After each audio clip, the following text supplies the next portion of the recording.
7 தமிழ், பொறுப்பும் பொது நலமும்.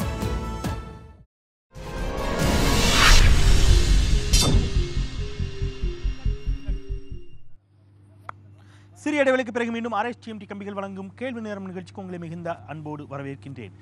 செய்தவை என்ன, செய்ய தவறியவை என்ன, திருவரங்கம் சட்டப்பேரவை தொகுதி இடைத்தேர்தலில் யாருக்கு வெற்றி என்று தொடங்கிய இந்த விவாதம் தேர்தல் ஜனநாயகத்தின் மீதும் அடிப்படையிலாக இங்கே இருக்கக்கூடிய தேர்தல் அமைப்பின் மீதும், இந்த தேர்தல்கள் எப்படி நடைபெறுகின்றன, இது திருவரங்கத்திற்காக மட்டுமாக அல்ல, ஒட்டுமொத்தமாகவே இந்த தேர்தல் அமைப்பின் மீது, இந்த தேர்தலில் சாமானியர்களுக்கான பங்கு என்பது வாக்களிப்பதாக மட்டுமே இருக்கிறது, எங்களுக்கும் தேர்தலுக்கும் மிகப்பெரிய இடைவெளி இருக்கிறது என்பதுதான் இங்கே மற்ற அமைப்புகளை சார்ந்த மாணவர்களினுடைய அமைப்புகள் சார்ந்து சுயேட்சைகளாக போட்டியிடுபவர்கள், பல்வேறு அமைப்புகளை சார்ந்து போட்டியிடுபவர்களுடைய வாதம் அப்படிங்கிறது அதை நோக்கி செல்வதைத்தான் நம்மால் உணர முடிகிறது. இது போன்ற வாதங்களுக்கு திருவரங்கம் சட்டப்பேரவை தொகுதி மட்டுமே, இந்த தேர்தல் மட்டுமே முடிவை சொல்லிவிட முடியுமா அப்படின்னு தெரியல. பேசலாம். இந்த பக்கத்துல நெடுங்காலமாக வச்சுக்கிட்டு இருக்கு சார். பக்கத்தில் ஒருங்கிணைந்த பேருந்து நிலையம் முதல்ல பஞ்சாப்பூரில் வருதுன்னு சொன்னாங்க. அதுக்கப்புறம் பஞ்சாப்பூர்ல ஓலையூருக்கு மாற்றினாங்க. அதுக்கப்புறம் பிராட்டியூர் சைடு வருதுன்னாங்க. திருச்சி பேருந்து நிலையம், திருச்சி மத்திய பேருந்து நிலையம். பஞ்சாப்பூருக்கு திருவரங்கம் தொகுதியில் தான் வருது, பிராட்டியூரும் திருவரங்கம் தொகுதியில் தான் வருது, எல்லாமே ஸ்ரீரங்கம் தொகுதியில் தான் எல்லாமே வந்துகிட்டு இருக்கு. ஆனால் அந்த பேருந்து நிலைய கோரிக்கை அதிமுக வந்தாலும் சரி, திமுக வந்தாலும் சரி, இது வரைக்கும் அந்த நிறைவேற்றக்கூடிய சாத்தியக்கூறு எதுவுமே இல்லை.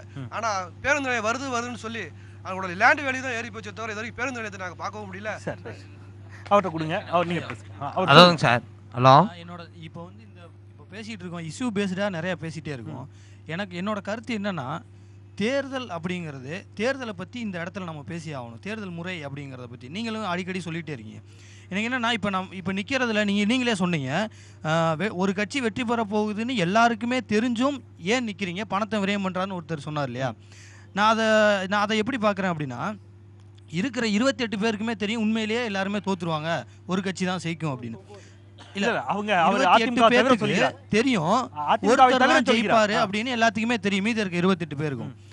ஏன் இவங்க நிக்கிறாங்கன்னா, இதுல பாதி பேருக்கு மேல தங்களோட கோரிக்கைகள் இந்த எலெக்ஷன் மூலமா வெளியில தெரியும் அப்படின்றதுக்காக. அப்போ ஒரு தேர்தல் எப்படி ஆயிடுச்சு, தங்களோட கோரிக்கைகளை எல்லாத்துக்கும் பிரபலப்படுத்தக்கூடிய ஒரு போராட்ட களமா மாறிடுச்சு தேர்தல். இது தேர்தலோட அவலநிலை, ஜனநாயகத்தோட அவலநிலை. ரோட்ல நின்று போராடுறதுக்கு, ரோட்ல நின்று சாலை மறியல் பண்ணா கவர்மெண்ட்டுக்கு நம்மளோட கோரிக்கைகள் தெரியும்ட்டு ஒரு போராடுவாங்க இல்லையா, அந்த மாதிரி ஒரு முறையா தேர்தல் மாறினது மக்கள் ஜனநாயகத்தோட ஒரு கேலி கூத்து. இதை என்ன சொல்றாங்க, ஒரே ஒரு பேசுங்க. இதற்கு முன்பு நடைபெற்ற தேர்தல்களில் இது போன்று ஒரு கணிசமான வாக்குகளை பெற்ற, அல்லது சில 100 சில 1000 வாக்குகளை பெற்ற அவர்களுடைய கோரிக்கைகளை, இந்த 1000 வாக்குகள் இந்த வேட்பாளருக்கு ஏன் சென்றது, இவர் ஒரு 10,000 வாக்குகளை பிரித்திருக்கிறார், இவர் ஒரு 20,000 வாக்குகளை பிரித்திருக்கிறார், இதற்கான காரணங்கள் என்ன என்பதை யாராவது புரிந்து கொண்டு அதை இங்கே திருத்தி இருக்கிறார்களா, நடைமுறைப்படுத்தப்பட்டிருக்கிறதா? அப்படி இல்லை என்றால் என்ன நம்பிக்கையில் மீண்டும் அந்த பயணத்தை நீங்கள் தொடர்கிறீர்கள்? அதுக்கான காரணம் என்னன்னா, ஃபார் எக்ஸாம்பிள், நான் அந்த கல் அமைப்பு நிற்கிறதையும் சரி, இப்போ நாங்கள் நிற்கிறதையும் அது ஒரு எக்ஸாம்பிளாக சொல்கிறேன். என்னன்னா, இப்போது மாணவர்கள் இளைஞர்கள் அரசியலுக்கு வரணும், ரோட்டில் நின்று போராடணும்னு வச்சிங்களேன், அதில் பிரயோஜனமே இல்லை. இப்போ என்ன ஆகுதுன்னா, நான் வீட்டுக்கு வீடு எனக்கு ஒரு வாய்ப்பு, நான் நோட்டீஸ் இஷ்யூ பண்ணுறதுக்கும் ஒருத்தவங்களை போய் நேரடியாக சந்திக்கிறதுக்குமான ஒரு வாய்ப்பு கிடைக்கும்போது என்னோட கோரிக்கைகளை நிறைய இடங்களுக்கு என்னால் கொண்டு போக முடியுது. உங்கள் பேர் என்ன? கார்த்திக் ராஜா. கார்த்திக் ராஜா, சட்டக்கல்லூரி மாணவர். ஆமாம். நான் ரொம்ப வெளிப்படையாகவே கேட்டுறேன். எல்லோரும் வருகின்ற பொழுது தொண்டு செய்ய வேண்டும், நாட்டு மக்களுக்கு நல்லது செய்ய வேண்டும், நாங்கள் வந்தால் இதை செய்வோங்கிற அடிப்படையோடு தான் வருகிறார்கள். உங்களை போன்றவர்கள் வைக்கக்கூடிய வாதம் அதானே? ஆனால் வந்த பிறகு அவர்கள் எல்லோரும் ஊழல் செய்கிறார்கள், கட்சி வேறுபாடு இல்லாமல் அப்படிங்கிறதா உங்களுடைய வாதம். ஆமாம். நான் இப்போ கேட்குறேன், உங்களுக்கு அந்த வாய்ப்பு கிடைக்காததால் நீங்கள் இந்த பக்கம் நின்று இப்படி பேசிக் கொண்டிருக்கிறீர்கள். நான் உங்களைங்கிறது உங்களை தனிப்பட்ட முறை சொல்ல, இந்த மாதிரியாக பேசக்கூடியவர்கள் நீங்கள் இந்த இடத்திற்கு வந்தால் நீங்களும் இதுபோல தான் செய்வீர்கள், அல்லது செய்யப்பட வைக்கக்கூடிய ஒரு சூழலுக்கு தள்ளப்படுவீர்கள் அப்படிங்கிறது தான் மக்களுடைய பார்வையாக இருக்கிறது. இது எந்த அளவுக்கு உங்களால மறுக்க முடியும்? அதாவது சார், ஒரு விஷயம் சார், வாய்ப்பு கிடைக்காதவரை இங்கே எல்லோரும் நேர்மையானவர்கள் சார். இது எல்லா இடத்துலையும் எங்கள்கிட்டையும் நேரடியாக கேட்கப்பட்ட கேள்விதான். நாங்கள் போய் நிற்கும் போது நான் என்ன சொல்றேன்னா, கொலை பண்ணிட்டா அப்பா பண்ணாலும் சரி, அண்ணன் பண்ணாலும் சரி, தப்பு தான், சமாளிக்காதீங்க. நான் தப்பு பண்றேன்னா என்னை தூக்கி எறி, ஜனநாயகமே அதான். நாளைக்கு நான் வர்றேன் அப்படின்னா, நான் தப்பு பண்றேன்னா என்னை தூக்கி எறி, அடுத்தவன் தப்பு பண்றான்னா தூக்கி எறி. 1000 கட்சிகள் பதிவு பண்ணப்பட்டிருக்கு, 1000க்கு மேற்பட்ட கட்சிகள் இந்தியாவில். என்ன காரணம்? கோரிக்கைகள் நிறைவேறிச்சுன்னா பதிவு பண்ணப்பட்டிருக்குமா? ஓகே. அவர் ஐயாட்ட நம்ம நிறைவு பகுதி நெருங்கிட்டு இருக்கிறோம். ப்ளீஸ். பங்கேற்பு ஜனநாயகம் தான் இப்போ நம்ம நாட்டில் ஒரு மிக குறைவாக நடந்துட்டுருக்கு. மக்கள் எல்லோரும் அடிமைத்தனத்தை விட்டு, இது அடிமைத்தனம்னாக்க அரசியல் கொத்தடிமைகளாக நாம் மாறிவிடுகிறோம். திமுக, அதிமுக இன்னும் எத்தனை கட்சி, ஜாதி கட்சி, எல்லாத்துக்கும் நம்ம வந்து அரசியல் கொத்தடிமைகளாக மாறிவிடுகிறோம். ஜனநாயகம் என்பது அரசியல் கட்சிக்கோ அல்லது குறிப்பிட்ட தலைவருக்கோ அடிபணிந்து ஏதோ ஒரு சில பதவி சுகத்தையோ இல்லை முகவரியை தேடிக்கொள்வதோ அல்ல.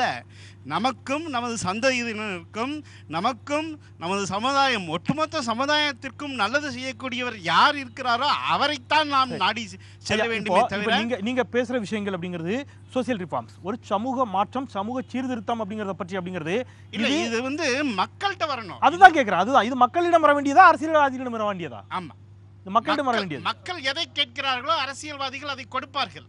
மக்கள் பணம் கேட்கிறார்கள், கொடுக்கிறார்கள். மக்கள் நல்ல திட்டங்களை கேட்டால் கொடுப்பார்கள் அப்படிங்கிறது. நிச்சயமா மக்கள் டிமாண்ட் பண்ணணும் அப்படிங்கிறீங்க.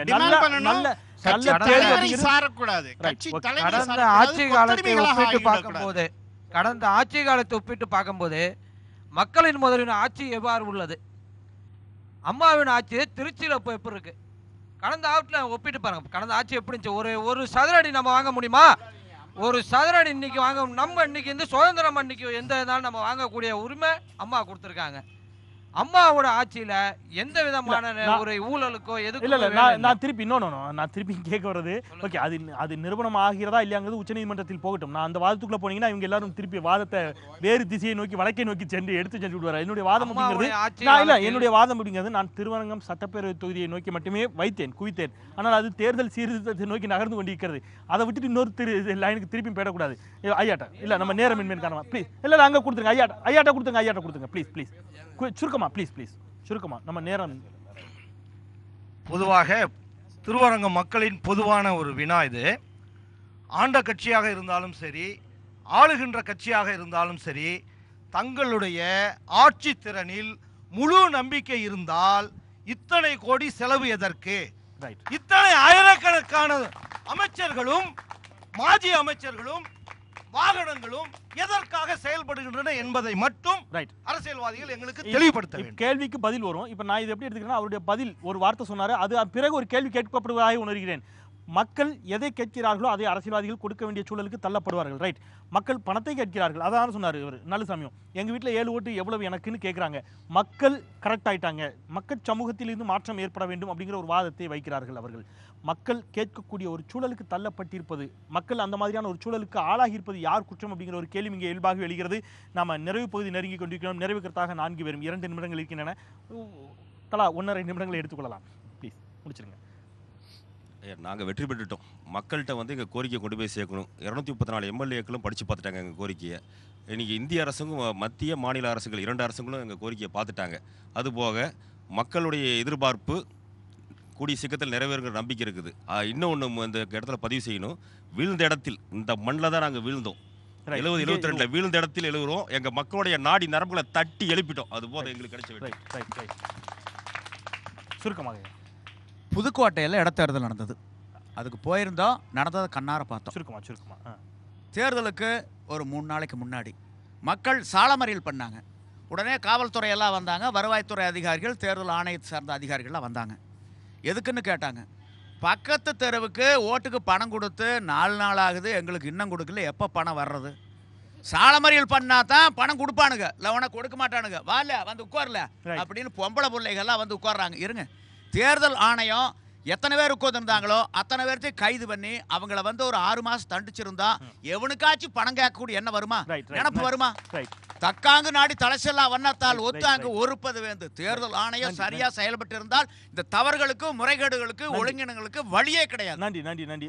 உங்க 2 பேர்த்தையும் வரதுக்கு முன்னாடி திரு சிவராஜ் அவர்களிடம் ஒரு நிமிஷம் நேரம் கடந்துவிட்டு மன்னிச்சுக்கணும் தயவு செய்து. உங்க அமைப்பு சார்பா ஏற்கனவே 2 பேருக்கான வாய்ப்பை நம்ம கொடுத்துருக்கோம். அவர்கிட்ட திரு சிவராஜ் ப்ளீஸ், நேரம் கடந்து விடுது, மன்னிச்சுங்க, சொல்லுங்க. தேர்தல் சீர்திருத்தம் இந்திய நாட்டிற்கு அவசியம், தமிழகத்திற்கு மட்டுமல்ல. தேர்தலிலே இருக்கக்கூடிய வேட்பாளர்களுக்கு அரசாங்கமே செலவு செய்ய வேண்டும். தேர்தல் சீர்திருத்தத்தினுடைய அடுத்த கட்டமாக விகிதாச்சார பிரதிநிதித்துவத்தை நோக்கி இந்திய நாடு செல்லும் என்று சொன்னால் உண்மையிலேயே அனைத்து மக்களுடைய ஜாதி, மத, மொழி, இனர்வாக பிரிந்து கிடக்கின்ற இந்த ஏழை மக்களுக்கு அவருடைய குரல் எடுத்துரைப்பதற்கு ஒரு சரியான சந்தர்ப்பமாக இருக்கும். திரு ஆவடிக்குமார், நிறைவு கருத்து. அதாவது கருத்து வேறுபாடுகள், பிரச்சனைகள் இருந்தாலும் இன்றைக்கு உலக ஜனநாயகத்தில் இந்திய ஜனநாயகம் தேர்தல் முறை என்பது பாராட்டக்கூடியது. இன்றைக்கு வெற்றிகரமாக இன்றைக்கி நம்ம இந்தியா சுதந்திரம் பெறுகின்ற பொழுது பாகிஸ்தான், அதுக்கு பிறகு பங்களாதேஷ், பர்மா போன்ற நாடுகள்லாம் இருந்தது. எங்கேயுமே ஜனநாயகம் இல்லை. இந்தியாவில் தொடர்ந்து 68 ஆண்டுகளாக ஜனநாயக முறைப்படி தேர்தல் நடத்துகிறோம் என்பதே நமக்கு கிடைத்திருக்கின்ற மிகப்பெரிய வெற்றி. ஆக இந்த ஜனநாயகத்தில் சில தேர்தல் முறையில் குறைபாடுகள் இருக்கலாம். அதையெல்லாம் மாற்றிக்கொள்ளுகின்ற ஆற்றல் நம்மிடம் இருக்கிறது. அதற்குரிய வாய்ப்பும் நம்முடைய அரசமைப்பு சட்டம் தந்திருக்கிறது. அந்த வகையில் இந்த ஜனநாயகத்தின் குறைபாடுகளை மாற்றிக்கொள்ள வேண்டும். அதற்காக தேர்தல் முறையையே படிப்பது அல்லது தேர்தல் ஆணையத்தையே படிப்பது என்பது தங்களுடைய ஆற்றாமையை வெளிப்படுத்துவதாக தான் உணரப்படுமே தவிர, இந்த தேர்தல் இடைத்தேர்தல் என்பது இன்றைக்கு வருகின்ற பொழுதெல்லாம் இப்படிப்பட்ட குற்றச்சாட்டுகள் வருகிறது. இங்கே மந்திரிங்க இருக்கிறாங்க, அதனால் வராங்க. இன்றைக்கி டெல்லியில் தேர்தல் நடந்தது, டெல்லியில் பொது தேர்தல், அதில் 72 மந்திரி 110 எம்பி போய் கலந்துக்கிட்டாங்க. அதனால் இது வந்து இது வந்து தேர்தல் ஜனநாயகத்தில் தவிர்க்க முடியாது. நன்றி திரு ஆவடிக்குமார். ப்ளீஸ் ஹேமநாதன், நிறைவு கருத்து. நம்முடைய மக்களின் முதல்வர் தேர்தலில் போட்டியிடுகிற பொழுது அடிமனை பிரச்சனையை தீர்த்து வைப்பேன் என்று வாக்குறுதி கொடுத்தார். அதை இன்று வரை நிறைவேற்றவில்லை. ஆனால் 2003ஆம் ஆண்டு அவரது ஆட்சி காலத்திலே இந்த பிரச்சனை இருந்தது அவருக்கு தெரியும். அப்படி இருக்கிற பொழுது தீர்க்க முடியாத பிரச்சனையை எதற்காக வாக்குறுதியாக கொடுத்தார்? அதுதான் எங்களுடைய கேள்வி. ஆக தீர்க்க முடியும் என்கின்ற அவருடைய வகை இருக்கிறது. ஆனால் அண்ணன் குமார் அவர்கள் சொல்வதைப் போல அதை ஒட்டிய கிராமங்கள் எல்லாம் ஆற்காடு நவாப்புடைய இடம் ஆடியோ மூலமாக தீர்ப்பு கூறி அதை பட்டா விலக்கியிருக்கிறார்கள். எங்களுக்கு பட்டா இவர்கள் புதிதாக விலக வேண்டிய அவசியம் இல்லை. ஏற்கனவே எங்கள் பெயரிலே பட்டா இருக்கிறது. பத்திரப்பதிவுத்துறையை உடனடியாக அவர்கள் பத்திரம் பதிய வேண்டும் என்று உத்தரவிட வேண்டும். அது மட்டுமல்ல, பத்திரப்பதிவுத்துறை பதியாததினால் இந்த அரசுக்கு 100 கோடி ரூபாய்க்கு மேல் இழப்பு.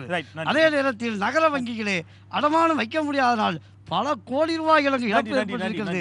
இந்த இழப்புகளை நிறைவு செய்யலாம். நேரமின்மையின் காரணமாக வாக்காளர் வேட்பாளர்கள் பக்கத்திலும் நீங்கள் சிறப்பு விருந்தினர் பக்கத்திலும் செய்த விஷயங்கள் நல்லது.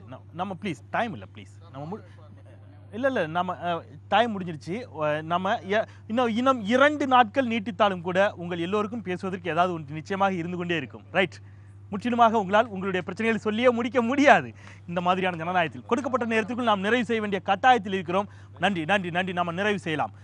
உங்களுடைய தொடர்ச்சியான பணிகளுக்கு மத்தியில் 4 பேருமே உங்களுடைய தேர்தல் பணிகளுக்கு மத்தியில் எங்களோடு இந்த அரங்கில் இணைந்து உங்கள் கருத்துக்களை மிகச் சிறப்பாக பகிர்ந்து கொண்டீர்கள். மிக நன்றி. இந்த பகுதியினுடைய பிரச்சனைகளை மாணவர்கள் தரப்பிலும் பொதுமக்கள் தரப்பிலும் நீங்களும் சிறப்பாக எடுத்து வைத்தீர்கள். எங்களுடைய தொலைக்காட்சியின் சார்பாக உங்களுக்கும் நான் என்னுடைய நன்றியை தெரிவித்துக் கொள்கிறேன். இந்த இடத்தை நமக்கு தந்த இந்த இடம் திருச்சியில் சென்ட் ஜான்ஸ் வெஸ்லி பள்ளியினுடைய ஆங்கிலோ இந்தியன் பள்ளியினுடைய மைதானம் இது.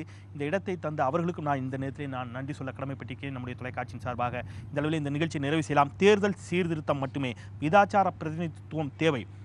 தேர்தல் செலவுகளை தேர்தல் ஆணையமே ஏற்றுக்கொள்ள வேண்டும், அரசை ஏற்றுக்கொள்ள வேண்டும். அரசியல்வாதிகள் தங்களுடைய வாக்குறுதிகளின் மீதும் தாங்கள் நிறைவேற்றிய திட்டங்களின் மீதும் நம்பிக்கை வைத்திருந்தால் ஏன் இத்தனை கோடி ரூபாய் செலவு செய்ய வேண்டும் என்பது போன்ற பல்வேறு கேள்விகள் வைக்கப்பட்டன. இந்த அத்துணை முரண்பாடுகளுக்கு மத்தியில் மக்கள் திருந்த வேண்டும், மக்கள் சமூகத்தில் மாற்ற வேண்டும். மக்கள் எதை கேட்கிறார்களோ அதைத்தான் அரசியல்வாதிகள் கொடுக்கிறார்கள். மக்கள் நல்ல திட்டங்களை கேட்டு நிர்பந்தித்தால், நல்ல அரசியல்வாதிகளை நல்ல பிரதிநிதிகளை தேர்ந்தெடுத்தால் இந்த பிரச்சனை வருமா என்ற கேள்வி இங்கே வைக்கப்படுகிறது. இந்த முரண்பாடுகளோடு இணைந்துதான் ஜனநாயகம். இந்த முரண்பாடுகளில் இருக்கக்கூடிய சிக்கல்களுக்கு தீர்வு காணப்பட வேண்டும் என்ற நம்பிக்கையோடு, தீர்வு காணப்படும் என்ற நம்பிக்கையோடு நாம் இந்த அளவில் இந்த நிகழ்ச்சியை நிறைவு செய்யலாம். மறந்து கொண்டே இருப்பது மக்களின் இயல்பு, அதை நினைவுபடுத்திக் கொண்டே இருப்பது எனது கடமை. மீண்டும் மற்றும் சில மக்கள் சமூகம் சார்ந்த பிரச்சனைகளோடு கேள்வி நேரத்தில் உங்களை சந்திக்கின்றேன். இந்த நிகழ்ச்சியை இந்த அளவில் நிறைவு செய்கின்றேன். நான் செந்தில். நன்றி.